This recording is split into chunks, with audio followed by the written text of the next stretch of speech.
Good morning. Good morning, everyone. Welcome to A Course in Miracles Friday morning. I'm Lisa Natoli. Welcome, live streamers. And I'm so grateful and happy to be here. Last Friday, I was on the live stream side, and I'm so grateful that I was because it's so cool. There was 140 people online, and it just gave me a different perspective of this Friday group. And I want to thank Bonnie this morning, who's behind the camera. And I also want to thank Linda Dunath last week. That was awesome camera work. Awesome. Yeah, Linda, it's so good. And of course, Bill Free for awesome teaching. Woohoo! Okay, so Friday morning, Course in Miracles, we come together really just to remember the truth. Jesus tells us that really there's strength in joining. And that's when healing is accomplished, when we join together with the self that we are, and then we join with others. And so I'm grateful to be here in this space. And I'm going to invite Lee up this morning for our morning cafe gratitude.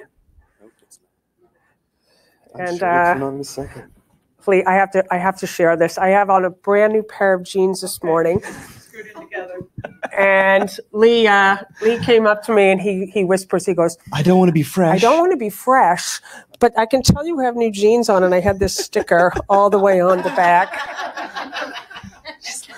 So, thank you. All right. Happy Groundhog's Day, everybody. This morning, I have a small quote from Lao Tzu. By letting go, it all gets done. The world is won by those who let it go, but when you try and try, the world is beyond winning. Moment of peace, moment of silence. Thank you so much. Do you have anything else to add on that? Oh, I love you all. I hope you're filled with peace and have a wonderful weekend. Thank you. Good. Thank you. All right. Thank you, Lee. So, just before we get started, I just wanted to say that we have a few more tickets left to the San Francisco Course in Miracles conference. We have 2 tickets left. And if anybody would like to join us, it's an awesome party. It's February, I think, 23rd, 24th, and 25th. You're going, right? And who else is going here? I can't go unless someone gets me. Okay. When's your Abraham Hicks cruise, by the way? That is in March. Oh, in March. What day? 17th. The 17th to the 23rd. Oh, okay. Yes. Who's going on that? You're going on that too? That's going to be fun. And so if anybody out there would like to go, just write to me at lisa@teachersofgod.org. It is 3 days in one hotel with 400 people and a lot of Course in Miracles teachers. And it's just amazing because we eat all our meals together. You really get to know people from around the world. And so it's Friday night, all day Saturday, and Sunday morning. So either come see me afterwards if you want a ticket, or just write to me at lisa@teachersofgod.org. So now is our time when we meet and greet. And so if you will all rise and we meet each other in love and blessings. Namaste.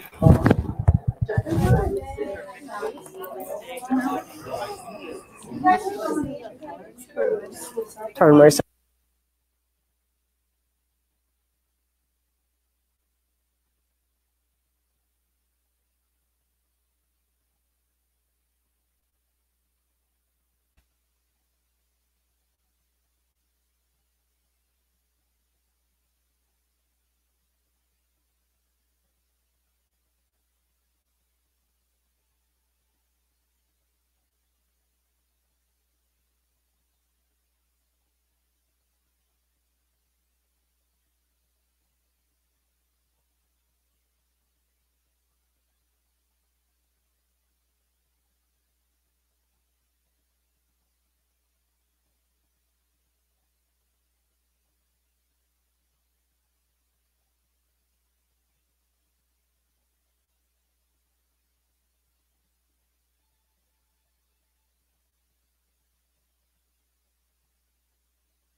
Quick my sister last week, she's coming to meet us. The one sister that knows we're coming. The one sister that doesn't know, my mom was with her, and then my mom was bitching, saying Bonnie and Becky can go to Scotland and they can go to Portugal. So the least they could do is come here. That's so funny.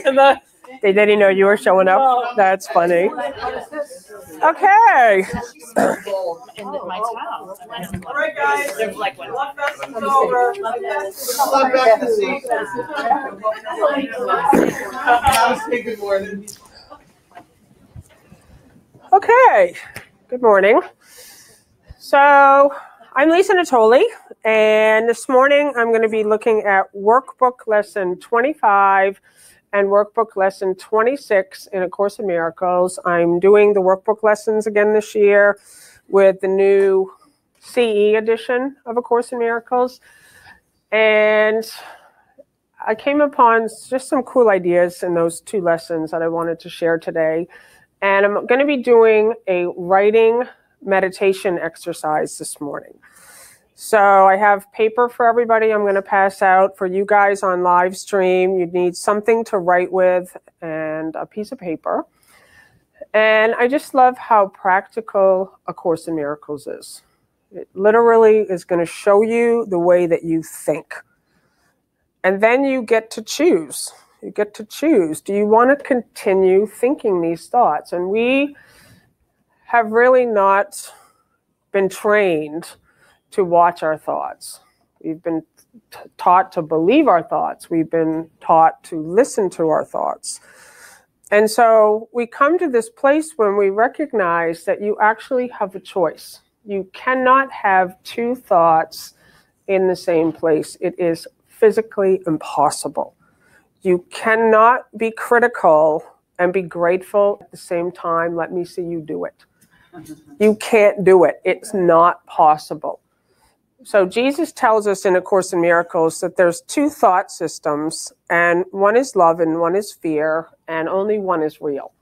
Only the thought system of love is real. And yet we have been habitually conditioning ourselves to think in fear that the mind has been giving us effects of our thoughts, and now we really think they're real.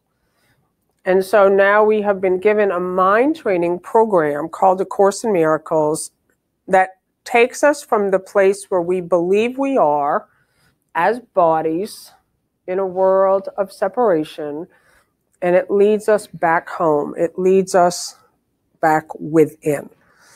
So it's not a miracle at all. It is the most natural thing in the world to start to pay attention and to notice what you're noticing. So I'm just going to start. I'm just going to read a little bit, and I'll go from there. Lesson 24 says, I do not perceive my own best interest. And lesson 25 is, I do not know what anything is for. And what inspired today's talk was this sentence here: the ego is not you. And then it says, this false identification makes you incapable of understanding what anything is for. As a result, you are bound to misuse it. When you believe this, you will try to withdraw the goals you have assigned from the world instead of attempting to reinforce them. So the ego is not you. And I cannot tell you how many times in my own life and how many times I hear people say, my ego. My ego this, my ego that, I'm undoing my ego, I'm not sure if that's my ego or if that's the Holy Spirit. I mean, we hear all these things, right? And you act as if the ego is you. The ego is not you. The ego is not you. It's a false identification. So I wanted to talk about that a little bit today.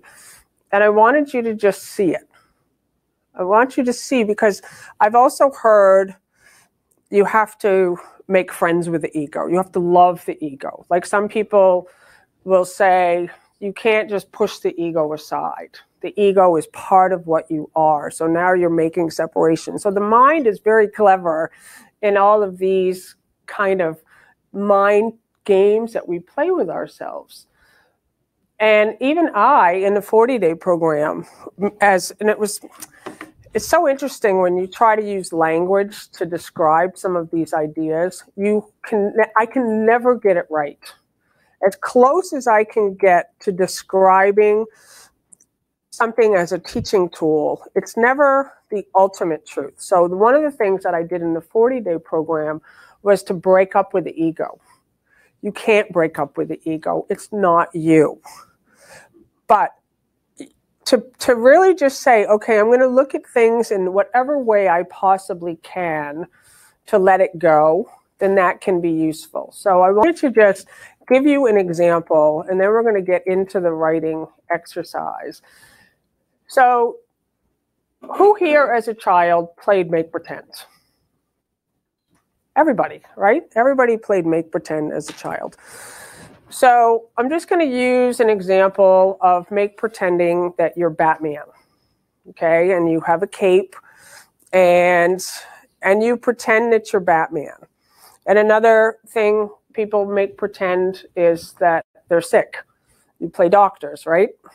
The whole physical exploration thing with your childhood buddies, and let's all take off our clothes, and you be the doctor, and I'll be the sick person, and then we'll switch roles.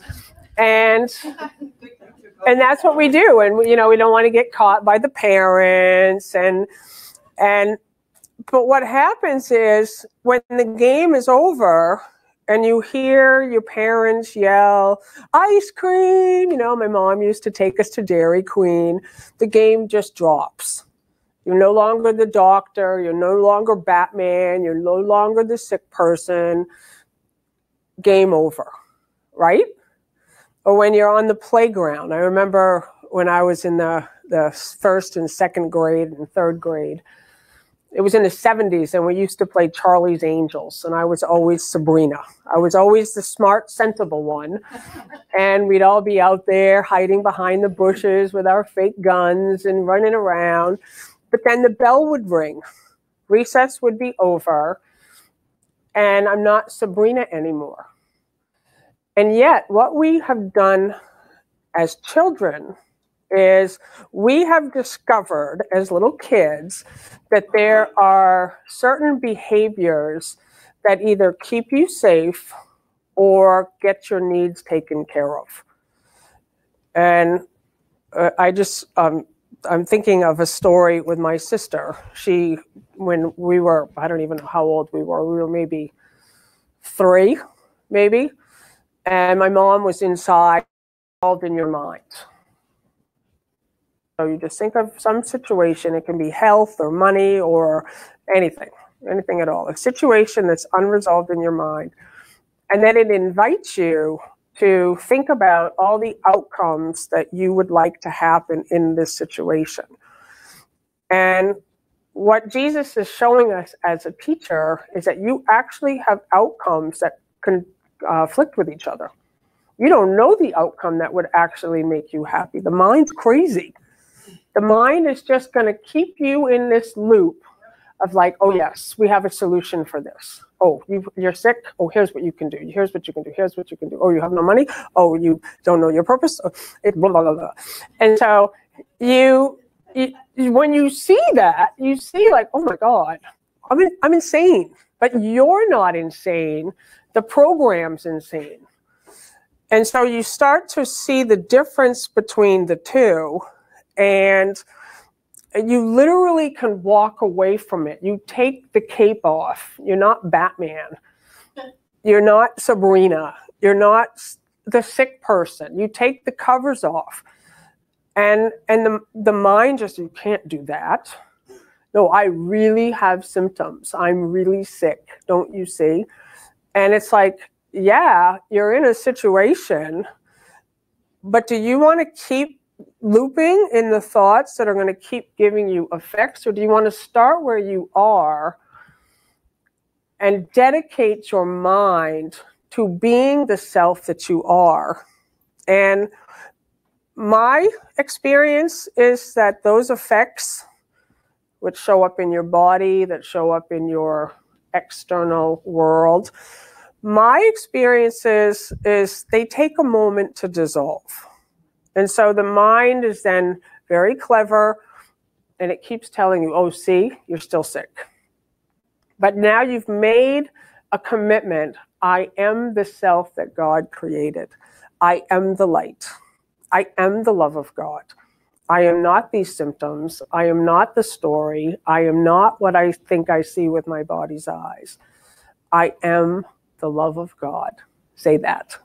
I am the love of God. That's what you are.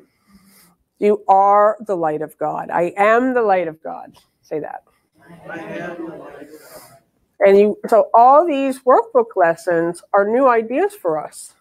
These are ideas of truth. And so now we are training ourselves to identify with the self that is real. The light is real. And as you identify with the light, and what Jesus says in here is, in the beginning, it's just a spark. There's a light in you that cannot die, whose presence is so holy that the world is sanctified. And it says that this light, it's always been there. It's so holy that the world is sanctified. It doesn't matter if you don't know it. It doesn't matter if it's just the teeniest little spark. This light is so holy that the world is sanctified. And so now you start to identify with this light. And as you identify with the light, it increases. You just keep really making a decision, like, I'm not going to identify with those thoughts anymore. And so there's all sorts of things you can do. The 40-day program is an invitation to practice and live these ideas for 40 days. And that's what living in purpose is also. It's a decision that you are now going to do this. You're not going to mess around anymore and wait for some future time. You say, now is the time. Say that. Now is the time. So you can decide. So you came in here through that door, and you can disrupt your time pattern any time you want. So maybe you walked through that door this morning, or you showed up here on the live stream, and you had stories in place, right? Who has stories in place? We all have stories in place. And so, and we all have a past, and we can sequence it. And then there's some future that we think is going to happen. And here we are in this moment. But what this lesson is saying to us is, I do not perceive my own best interests. All those possible future outcomes, well, I don't know. I don't perceive my own best interest. And so, recognizing this, so I'm just going to finish on the last paragraph of lesson 24. It says, if these exercises are done properly, you will quickly recognize that you are making a large number of demands of the situation which have nothing to do with it. You will also recognize that many of your goals are contradictory, that you have no unified outcome in mind, and that you must experience disappointment in connection with some of your goals, however the situation turns out. So that's funny, right? It's just like, you just recognize, like, okay, wow, I'm spending all my time coming up with solutions. And we always have a backup plan, right? It's like, oh, well, if that doesn't work, I'll try this over here. And you just recognize, like, okay, your mind's just making up stuff, and you're just in conflict. And the time comes when you recognize, like, I don't want to do that anymore. But in that moment, none of us know sort of how to be in that clean space. Like, that's a clean space when you drop all your goals. Because we have been so habitually conditioned to believe we need goals. We need to have goals to keep moving along. If we don't have a goal in place, then we won't move forward, that we'll just be stuck. And so then the mind, boom, programs back on again. Okay, I'll just have one goal. And we try to manage this.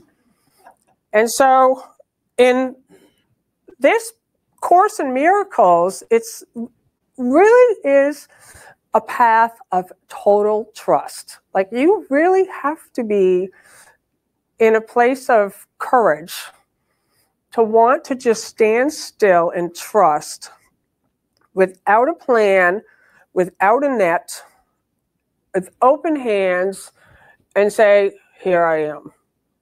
Here I am. And what I was thinking about is how,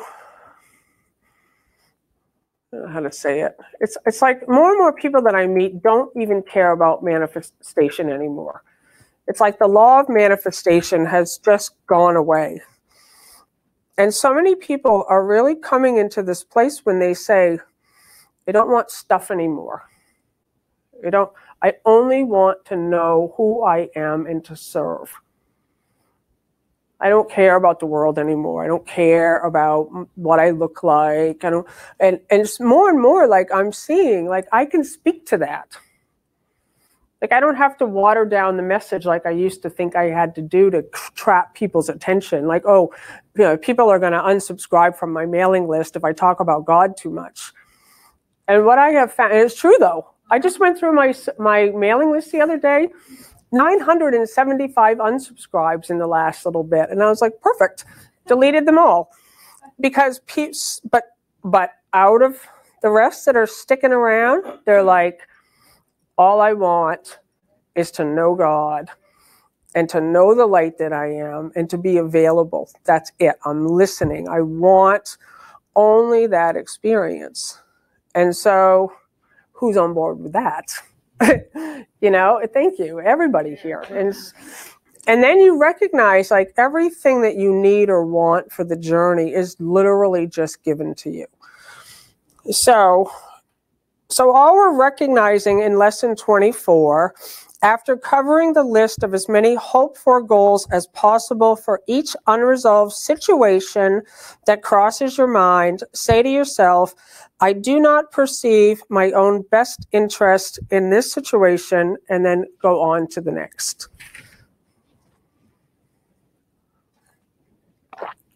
So, I do not know what anything is for. Lesson 25. It says, purpose is meaning. Today's idea explains why nothing you see means anything. You do not know what it is for. Therefore, it is meaningless to you.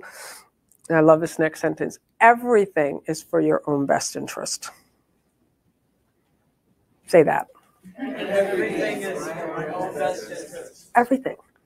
All your problems, all your sickness, every difficulty, everything is for my own best interest. That's what it's for. Then it says that is what it's for. That is its purpose. That is what it means. So it says, I do not know what anything is for, and yet everything is for my own best interest. And so by the time you get to lesson 25, you've already gone through lessons 1 through 24. So you already know that nothing you see means anything. Why? Because the thoughts that you think you see are coming from you. Images that you see, you think you see. And he says that. I love that he says that. You think you think. So you think you see a chair. But the chair is in my mind, and God is in my mind. So what am I seeing? I'm seeing God in the chair. You see, and so it's like the mind training is so fun if you do it. If you get out of the intellect and you start to really play with this. You have peopled your world with you. They're you. And what is you? God. You're looking at God. All these people, you. That's me. And so you start to just, and at first it's like, that cannot be true. No way. Right. It's mind-blowing. And so I'm grateful that we have a course that leads us, and I have a teacher who's with me all the time, that I can just stay open and say, what if that's true? What if? What if all my haters, and what if all my, so-called enemies, and what if this is all coming from my own thoughts? And it's the thoughts in separation.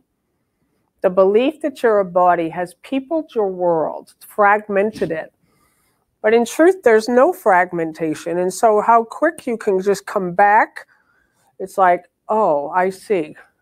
I wasn't seeing. That's what it is. You were seeing nothing when you use the body's eyes. So it says, it is in recognizing this, that everything is for your own best interest, that your goals become unified. It is in recognizing this that what you see is giving meaning. You perceive the world and everything in it as meaningful in terms of ego goals. So how can I use this person? How is this situation stopping me? How is it helping me? Everything that we think we see here before the transformation is for an ego goal. How can I feel better? How can I make more money? How can I be more successful? How can I be happier? How can I be healthier? Ego goals. These goals have nothing to do with your own best interest, because the ego is not you.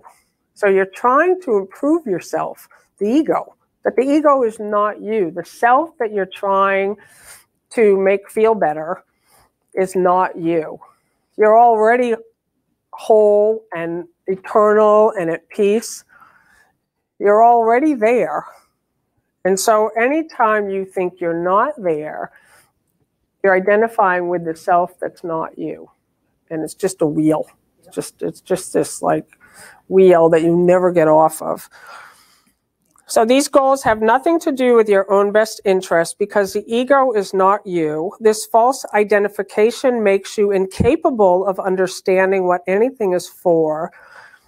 As a result, you are bound to misuse it. When you believe this, you will try to withdraw the goals you have assigned from the world instead of attempting to reinforce them. Another way of describing the goals you now perceive as valuable is to say that they are all concerned with personal interests. Since you have no personal interest, because you're the light, right? The light has no personal interest. The light just is. God is. You are. You have no personal interest at all. Your goals are really concerned with nothing. It's funny. It's like, oh my God, like I have been trying to improve myself and to make certain things be different. And I had not noticed, like I'm just playing Batman. That's it. And I just can take the cape off. I don't have to become best friends with Batman. I love you, Batman. We're breaking up now. No, take the cape off. Game over. Like you take the covers off. You recognize, oh my God, I have been being a sick person. I have been being a people pleaser. I have been playing it safe. I have been critical. I have been, whatever it is that you do, you recognize you're just playing Batman. And when you see that that's just a silly game, that's just a made up game, you take the covers off, you take the cape off, and you literally, Jesus says, you just walk away from the desert. The thing to do with the desert is just scorched land. There is no life there. So in all the situations that you find yourself in where there's no life there, scorched, dry sand, what's the thing to do? Leave it. That's what he says. The thing to do in the desert is to leave it. But what we do when we're playing Batman is we think, no, these are my projections. I can't just walk away. I can't just, I got to keep the game going a little. Like what will people say? What will people say if I'm brilliant? What will people say if I start shining, if I start being authentic? And so the mind just, boom, it's just so quick. It's like, oh, right. And then you're back in that game again, using the body's eyes to tell you, oh, the game's not over yet. I still have the tumor. I still have no money in my bank account. So I'm not quite there yet. And you have the power to identify with the self that you are and to say, game over. I am not going to play a sick person anymore. I'm not going to play weak, and I'm not going to play small. That is not what I am. And Jesus gives us a lesson in here about that. I am not weak but strong. He tells us to find all of the thoughts that you think, and then replace them with the truth. So now you're in mind training. So now you're identifying all the thoughts that are that voice that's talking to you, and you're saying no. But you can't just leave it at the no. You have to replace it with the truth. And so it says, let's see. So since you have no personal interest, your goals are really concerned with nothing. In cherishing them, therefore, you have no goals at all. And thus you do not know what anything is for. Before you can make any sense out of the exercise for today, one more thought is necessary. At the most superficial levels, you do recognize purpose, yet purpose cannot be understood at these levels. For example, you do understand that a telephone is for the purpose of talking to someone who is not physically in your immediate vicinity. What you do not understand is what you want to reach him for. And it is this that makes your contact with him meaningful or not. It is crucial to your learning. Are you ready? Some people are not going to like this. Some of you guys are going to love this. It is crucial to your learning to be willing to give up all the goals you have established for everything. Who likes that? It is crucial that you, to your learning, to be willing to give up the goals you have established for everything. Give up all your weight goals, all your health goals, all your money goals, all your career goals, all your relationship goals. Who's willing? That's awesome. Does anybody have any goals left that they think would be awesome? God. And if you do, that's okay too. I can remember my teacher Greta. There was someone at Endeavor Academy, and which was a place where I was for 10 years with a master teacher, and there was this one girl that was just like, I want to do this, and I want to do this, and I want to do this, and she wanted to be a painter, and she wanted to move to Hawaii, and Greta's like, go, do it, have fun, get it out of your system. Just do it. Don't be guilty about it. But if you want to get married and have a baby, awesome. But don't sit around waiting. Go do it. You want to travel to China? You want to go write a book and be a best-selling author? And you want to be famous? And you want to have a reality TV show? And you want to whatever. Seriously, go do it. Do it in a big way, though. Don't sit around and go, I can't. I have no money. Just go get it out of your system until you recognize, okay, I'm done. I have no personal goals anymore. I'm just here. Here I am, Lord, available for whatever, in service and love and joy, to remember the light that I am and carry the peace of God to every place I go. That's all. That's all I need. That's all I want. And you recognize that it's full accomplishment. like I recognize in this, the empty hands, like, oh, I've already arrived. Do you guys see The Last Jedi yet, Star Wars? Who hasn't seen it? It's pretty violent. It's a little violent, but it's Masters of the Far East, Course in Miracles, Carlos Castaneda. Who hasn't seen it on this side? I haven't seen a single one. Ever. What? And I'm a child of the 70s. Oh my God, and you're like my top A+ student. No Star Wars. That's so funny. I hadn't seen Star Wars either until was it 2 winters ago? It was a really horribly cold, snowy winter. And Bill and I, we don't watch television, but sometimes we binge watch certain things. So we binged watched Downton Abbey. And we binged watched Star Wars. I think you bought them, right? You bought all the movies. Because I had watched, Star Wars was the very first movie I ever saw with my parents in a drive-in theater. I can remember it was raining. So who can remember from 40 years ago? So we went back and we rented the first one. And then you get to follow the whole, Luke Skywalker. But so Yoda, you got to watch them. They're so fun. People have been trying to get me. I don't own a Pink Floyd album either. Love streamers can't hear her. What? Love streamers can't hear her. Oh, okay. So they're out of that conversation. Becky's defending herself why she cannot watch Star Wars. But so there's Yoda, and Yoda's like the all-wise master. He's this little gremlin thing.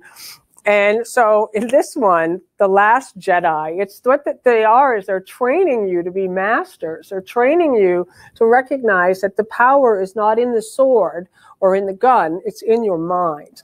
And so Yoda is just this very joyful master. And Luke Skywalker has all his ancient books in a tree. And he thinks that the power is in the books. He's gonna teach this young woman, Rey, to be a Jedi Master. So she's gonna be the last Jedi. The Jedis have all been killed out, and Yoda's already gone. Also, like he's not physically around anymore, but he shows up, sort of just appears like in Masters of the Far East. And so there's a scene where Luke Skywalker's going to get a book, and he kind of he sort of thinks he's going to burn the books, but then he realizes, oh, no, I'm not going to burn that tree down. And Yoda's standing behind him, and Yoda goes poof, and the tree just goes up in a blaze of fire, and Luke is like trying to go into the tree to save the books. And oh my God, the scene with Yoda it's the cutest belly laugh. He's got this chuckle on his face, like, ha ha ha. Who saw it over here? Yeah. And that's what this is. Like, put down the book. Like, we finally are embodying the message. Like, we're finally coming to a place where you recognize you don't need anything here. The message is within you. But if you haven't read the book, if you haven't done the workbook lessons yet, then just make a commitment. It's like a training to be a Jedi Master. You're being trained by a master teacher, Jesus, who's giving you all the steps you need to know yourself. And then you literally just lay everything down. You lay down your story, you lay down your past, you lay down any goals you have for how you think you're going to extend the message. I mean, that's the ego latches onto that one. Oh, now I'm in service. Now I'm going to help people. And you will help people for sure, but you don't have a goal about it. It's just like I'm just here available for whoever seems to come into my space. And so I'm just going to finish this, and we're going to do this writing exercise. So it is crucial to your learning to be willing to give up the goals you have established for everything. The recognition that they are meaningless rather than good or bad is the only way to accomplish this. The idea for today is a step in this direction, 6 practice periods, each of 2 minutes duration, are required. Each practice period should begin with a slow repetition of the idea for today, followed by looking about you and letting your glance rest on whatever happens to catch your eye, near or far, important or unimportant, human or non-human. With your eyes resting on each subject you so select, you say, for example, I do not know what this book is for. I do not know what that camera is for. I do not know what that chair is for. That's it. You're just letting your eye, I don't know what those cards are for.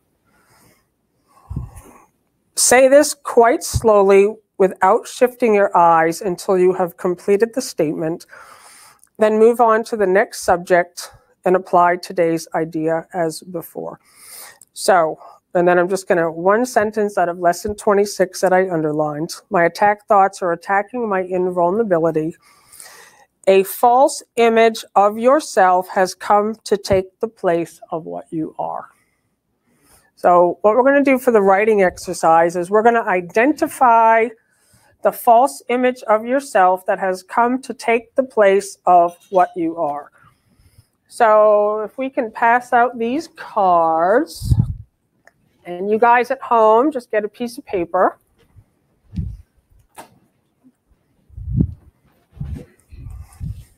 We have over 190 people. Oh, awesome. Oh, thanks. 97.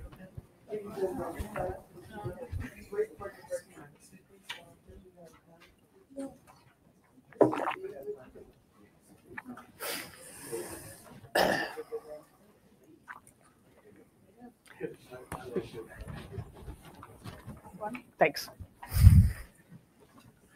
Love you guys. They're like, There's Lisa. so zeroed in on you right there. You put your face in there. It's funny. The face of Lisa. Yeah. Okay, so what I want you to do is I want you to just I want this to be a meditation exercise. So please, no posting in the chat board right now. I want everyone to just take some quiet time. We'll do like 5 minutes maybe. So don't post what I'm going to ask you to write on your piece of paper on the board, even though I know you want to. We'll share that in a moment. But so what I want you to do is I want you to think back to when you were a child. And I want you to think, or I want you to just think of thoughts that are in your mind now. And I want you to just write down the things that the voice has been saying to you. I want you to just think about just what this voice has been telling you. So for me, and I want you to give it a name. So a few days ago, I've never done this before. I've never given my false self a name. But what I decided a few days ago when I was thinking about this exercise is I gave that little child that tried to keep me safe a name, and I called her Safe Sally. So it could be nervous Nellie, it could be critical Connie, it could be lazy Lisa, it could be like whatever name, just give it a name, just for fun, that you're really just going to be able to recognize like, oh, that's the false image. That's not me. The thoughts that are in your mind, I want you to just think about and write down. There's the habitual, regular thoughts that you think to yourself, and just put them down on paper. Does this all make sense to everybody? Does anybody have any questions? No.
Okay, does everybody have something?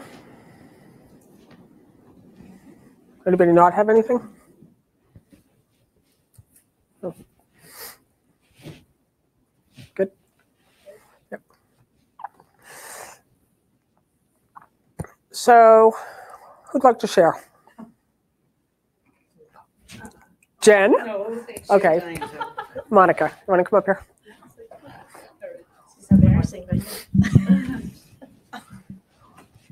Hello. Is this on? Hello. Oh yeah. You're on. Hi. I love you. What? Is she gonna ask me a question or share what? Oh, what's on my card? Oh, that okay. I didn't know exactly what you wanted me to share. Okay. Yeah, I need instructions. Oh, okay. All right, so I have 3 thoughts. The first is I'm all alone. Anybody feel that? I can't make it work. Whatever it is, it doesn't really matter to me. And John doesn't love me. That's it. So what would be a name? Crazy thoughts. Give this person this. Ooh. Can you turn your mic so we can hear your question? Oh, what? I have to give it a name. You don't have to give it a name now, but like this Okay. thing that's telling you you're not lovable and that you're alone and Annoying. Yep. Anita. Annoying Anita. Yep. Okay. Good. Got it. Yay.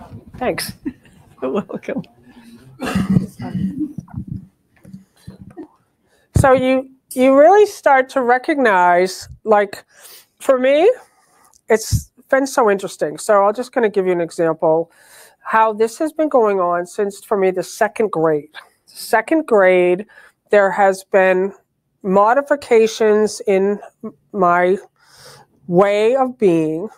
Like I actually, the other night when I was doing this exercise, I had this total revelation. I've thought that I'm an extrovert my whole life.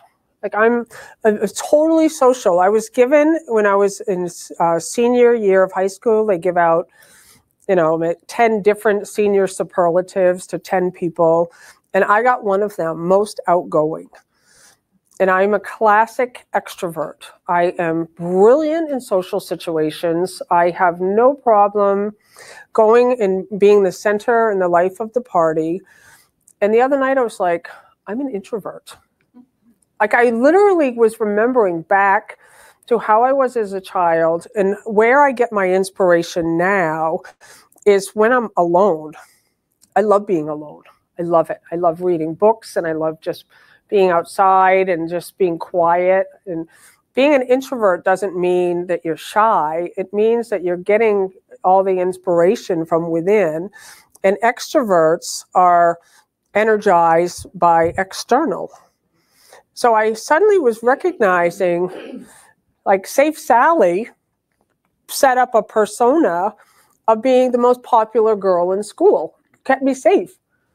I was witty and funny, and everyone loved me, and I stopped with the introversion. I stopped looking within. And so to this day, like every time I give a talk or every single time I send out an email, I get criticism every time. It doesn't matter. People say, you didn't say that right. You're controlling. You're a show off. Even last week, I sent out a message that I wasn't coming to the group because I had flu symptoms. I went to the doctors and didn't have the flu, but I didn't feel well. I got criticized for that. I'm a fraud because I have the flu. What about your holiness? There's nothing my holiness cannot do. Mumbo jumbo. And she unsubscribed from my mailing list. And I was like, wow, amazing. And Safe Sally has put in place, just if you learn the course better than anybody, if you can quote it, which I can, if you can learn it so you never say it wrong ever, nobody will criticize you. So I have dedicated my life to learning every word in this book. I've read every version. I am an expert in A Course in Miracles. Guess what? it hasn't kept me safe. I get people that say, oh, you make money. Oh, you're a terrible Course in Miracles teacher. Oh, you want this. And finally, it's like, no, I just want to be free, and I want to just be authentic, and I want to be me as the light. Yes. Can I get an amen on a Friday? And so it's like, and now people are still free to say stuff to me. Like people, because before it was like, Safe Sally was trying to really go, okay, if you just make everyone happy, you can't make everybody happy. No, well. So, Bill, you had your hand up? Oh, yeah. I'm ready. Yeah, I can share too. Okay.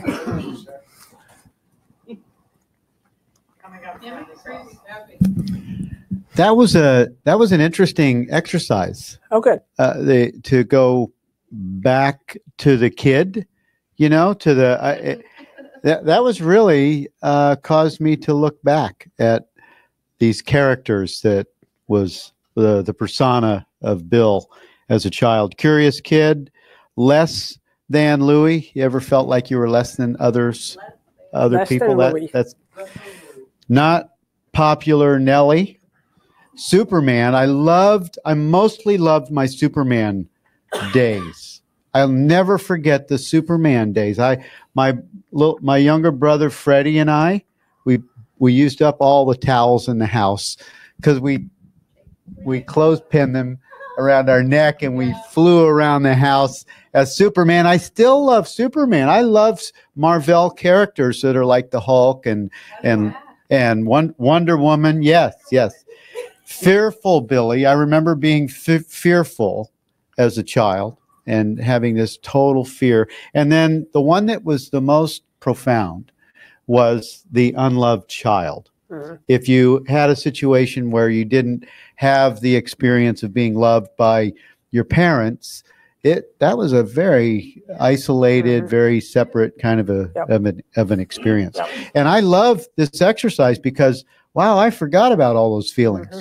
Now I can look at all those feelings in the light of the truth and dissolve them back into the nothingness of consciousness, where they're no longer, they have no threads attached to what I am now. Mm-hmm. Thank you. I love it. Thank you.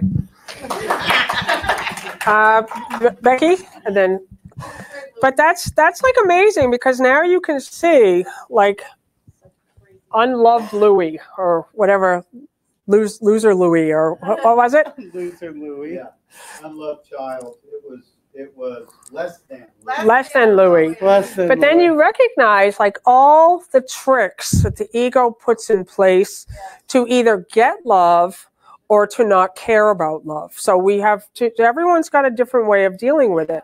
So either you go the excessive route and you say, okay, I'm just going to be the wild child that's going to get in trouble so that I get attention, or you go the other route and you say, it doesn't matter. I don't need love. I'm good. Mm. And then we what?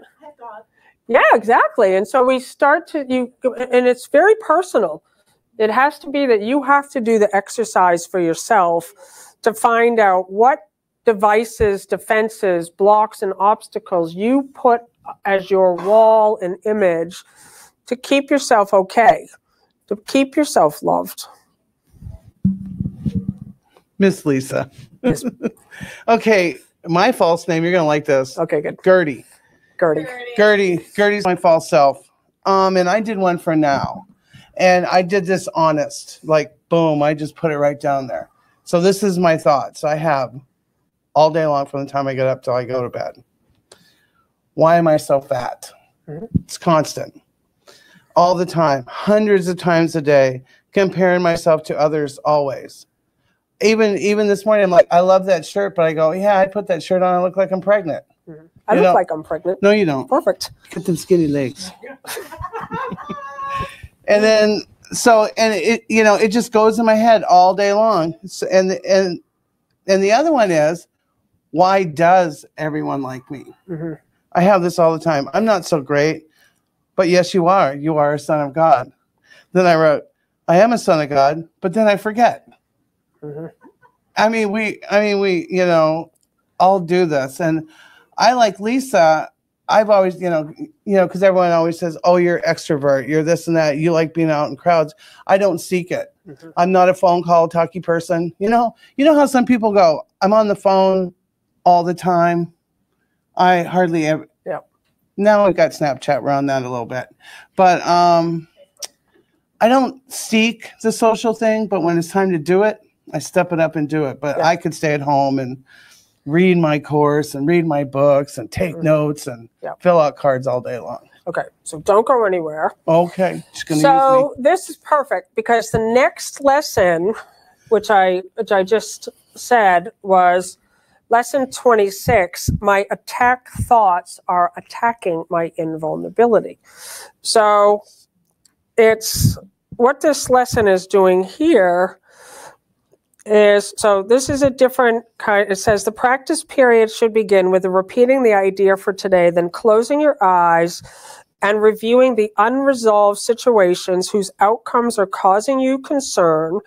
The concern may take the form of depression, worry, anger, a sense of imposition, fear, foreboding, or preoccupation. Any problem as yet unsettled, which tends to recur. So you said you think those thoughts from morning to night, all day long. Why am I fat? I'm too fat. Whatever. Why am I fat? So any problem as yet unsettled, which tends to recur in your thoughts during the day, is a suitable subject. So you've identified the thought. It's an unresolved issue. You will not be able to use very many for any one practice period because a longer time than usual should be spent with each one. First, name the situation. I am concerned about blank. Being so fat. And then go over every possible outcome which has occurred to you in that connection and which has caused you concern, referring to each one quite specifically, saying, I'm afraid blank will happen. I'm afraid. You mean concerning being fat? I'm concerned of dying. Okay. Health-wise and stuff, and then you try to stay off, that. So, and image-wise also, because you said if I put that shirt on, I'll look pregnant. Yeah. So I'm concerned. I love that shirt. I'm concerned that. Yeah. So it says, if you are doing the exercise properly, you should have some 5 or 6 distressing possibilities available for each situation you use. And then what it says, after you have named each outcome of what you are afraid, tell yourself, this thought is an attack upon myself. So, so that's what the mind training is. So now you're saying, you're perfect. I love you. You don't need to change a thing, right? Well, but you need to deal with the thoughts well. Yeah. Well, yeah, it would be nice if it was a little But I'm smaller. so grateful you came up here because that's... I figured this is a subject that... Everybody thinks this. And a lot of people don't, like to say it, but yeah, you constantly... Bold Becky. Always. Bold Becky. Yeah. Lovable Gertie. Lovable. Why Gertie? Gertie, I don't know, because I have an alternate sort of its persona, which is Greta, and I didn't really want to put Greta into my false self. Yep. Yeah. So now all you're seeing is like that's the game that we all play. So that's Batman and fat. Yeah. Batman. And you recognize like all you have to do is just take the story off. It literally, when you see that you're attacking yourself, when you see the thoughts. Well, yeah, and and that's the big thing is that as you're saying it, no, I'm perfect. I'm a son of God. Am I saying that or am I believing that? Exactly. That's the big thing because you can't keep this at the intellectual level. And that's why I keep picking this up. Good. That's why, because it's going to get in there and I'm going to really, truly believe it. Yep. Yep. Give the big finger to myself and say, I believe it. Yep. Right? Exactly. I love you. I love Thank you. You're awesome. There you go. Okay, we have a few more moments. Is anybody online? Is anybody saying anything? Yes, I'm not sure. There's just not a lot. Jen? Oh, yeah. Please. Come on. Never mind. Jen, come on, you're so gorgeous. Let's do it. Let's get you up there. No, Jen's coming up. Okay. Okay. I already forgot what I was going to say because No, you didn't. I'm lost. Go ahead. Tell me what happened, why you don't want to come up. What happens in that moment? Because that's part of the false self. Yeah. You're so gorgeous. No, it's not physical. It's just I'm out there. That's scary. Like you talk about being up here and you get criticized. I'm like, I can't believe she comes every week. Yep. Like and keeps doing this. But I was just going to make a point. I think it's so courageous of you guys to come up. Oh, but I like that fourth question for Katie Byron. So who would you be without that thought all day long? Yep. Right. So because that's one of those questions from her that resonates with me. And another point I just wanted to make back to the goals. So sometimes we talk about one problem, one solution, which is very helpful for me, but I'm going to apply it to one goal, one solution, right? Yep. So we don't need the goal, the true goal Yep. is to connect with God and be your Exactly. true self. So Exactly. I just want to That's thank you for that. awesome. Thank you, Jen. And that's it. Like in the course it says, my goal is God. Yes. That's it. That's a unified goal. Now it's like, okay, wow, I have no other goals. You first and then Monica. Yeah, absolutely. And it is mind training, like you said. You know, even my 29 years in AA, I got to keep going because that's how I train my mind. That's what I do. Mine's abandon Angela. Is what? Abandon Angela. Okay. And all the thoughts I had as a child that can come up now, which I saw through my work in my 4-step 2 and here. The thoughts would always say to be people pleasing or people will forget you. To be loud so that you're heard. To cry or yell from the time I was little to get attention. To fix everything and everyone, especially men, or you'll be alone and abandoned. To fix or get everyone together so you won't feel alone, which equals unlovable abandonment. That has been my whole life from the time I was a little girl because of what I witnessed as a child, getting abandoned and not having a father, and always bringing that forward to try to make everyone and everything okay. I am a true extrovert. I have been since I was that high. I was the one that tap danced around the whole family to get everybody's attention off the fighting. I'm the person that tries to get everybody together. I don't like being alone. I mean, I make myself, I have to force myself sometimes, but I'm always thinking, what can I do to get people together? You know, how can I get everybody on this cruise? We all know what happened there. That kind of backfired. But that's what I've always done. And I know the outcome, the thought is that I will be alone and abandoned. And I know I've traveled many lifetimes with this situation. I finally have it. I finally understand that the special relationships are there to teach me that I can't grab onto things, especially people, especially guys, because what it does is it throws me into that place of showing me there's a fine line between loving someone and fixing something.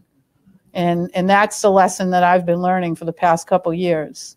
Whether it's my weight, I feel the same way, or whether it's a guy, or whether it's my daughter, or anything. There's a fine line.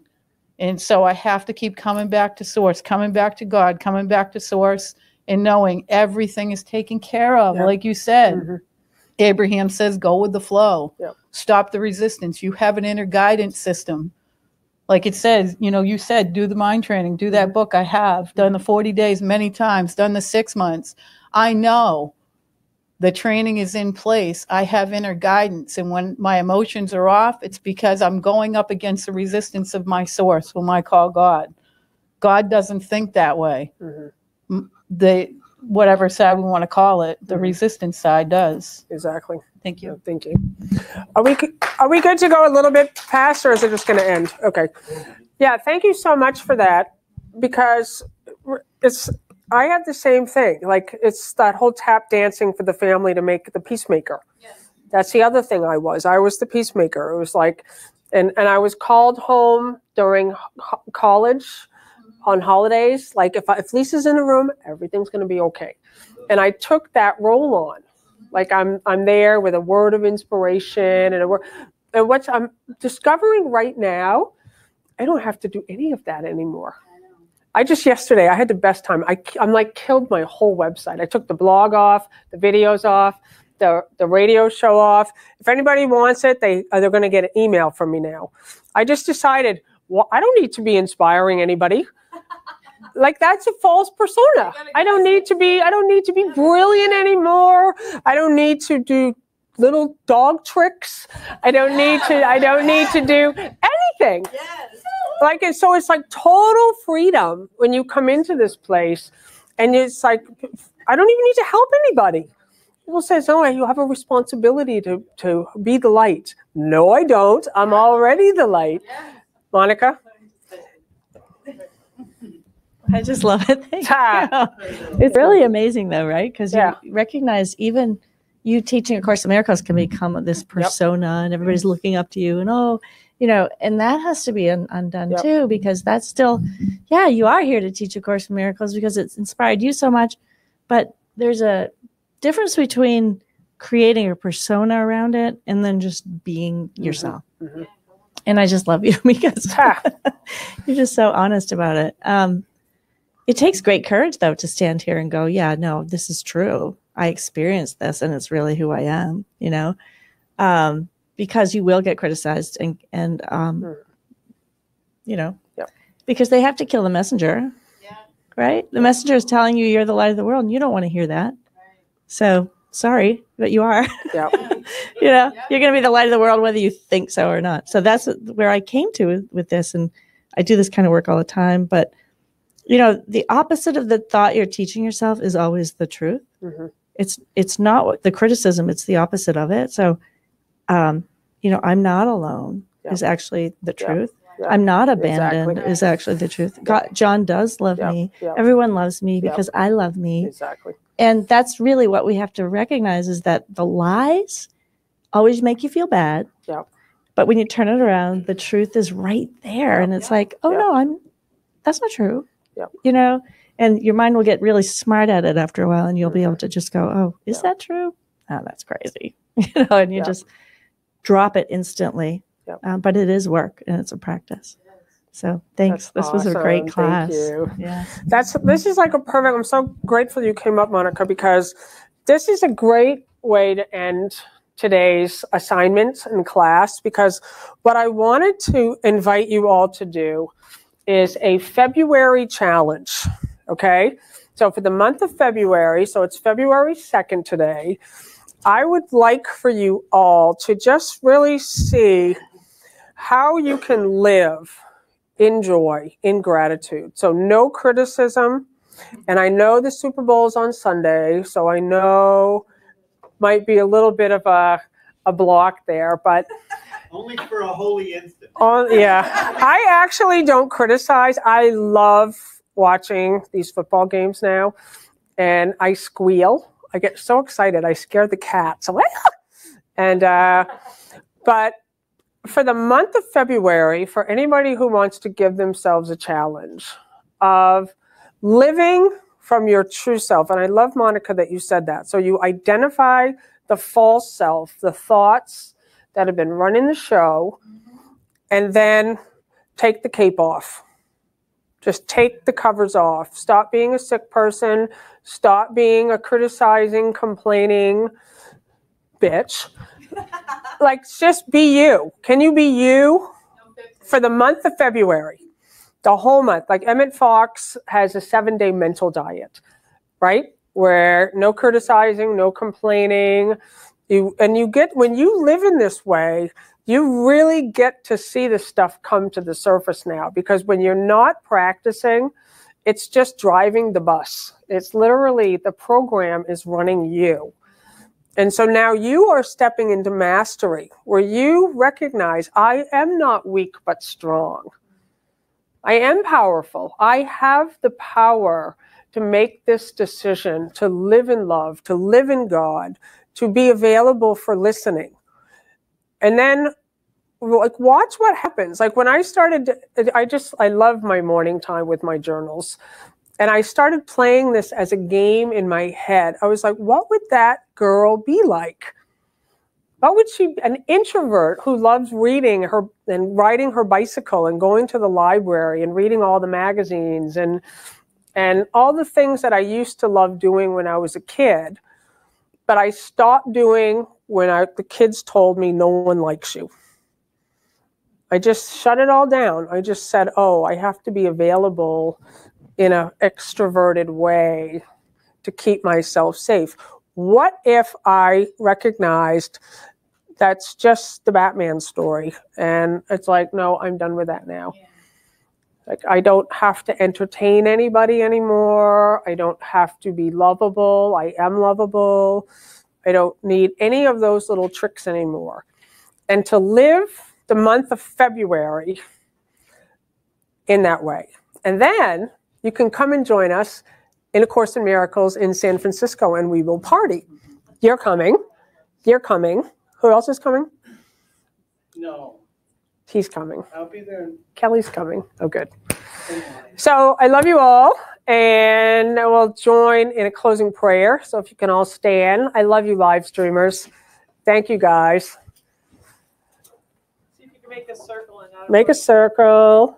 We have a new woman, Angela, she lives here, but she's from South Africa. Angela, come here. Get all the way around. Lisa's bringing you up. How do you feel about praying? I love praying. Oh, good. Angela loves praying. I love putting people on the spot. So we're so happy that you're here. So I just wanted to say that we are grateful for your support and generosity and your donations. It helps us pay for the space every Friday, helps us pay for the live stream. So we have a box in the back over there for you guys here. And so just, you can put it back there. For you guys online, you can go to the Teachers of God website. There's a donate page. And we bless the tithes and offering with the unity prayer. Divine love as me blesses and multiplies all that I am, all that I have, all that I give, and all that I receive. And Angela will lead us in the closing prayer. I need a microphone for her. Okay. She can hear from yours. She can. That's okay. Just get close to Lisa. Holy Father, thank you for bringing us all here today together. So grateful to have met all these wonderful people and for the Course in Miracles. Amen. Amen. Perfect. Thank you.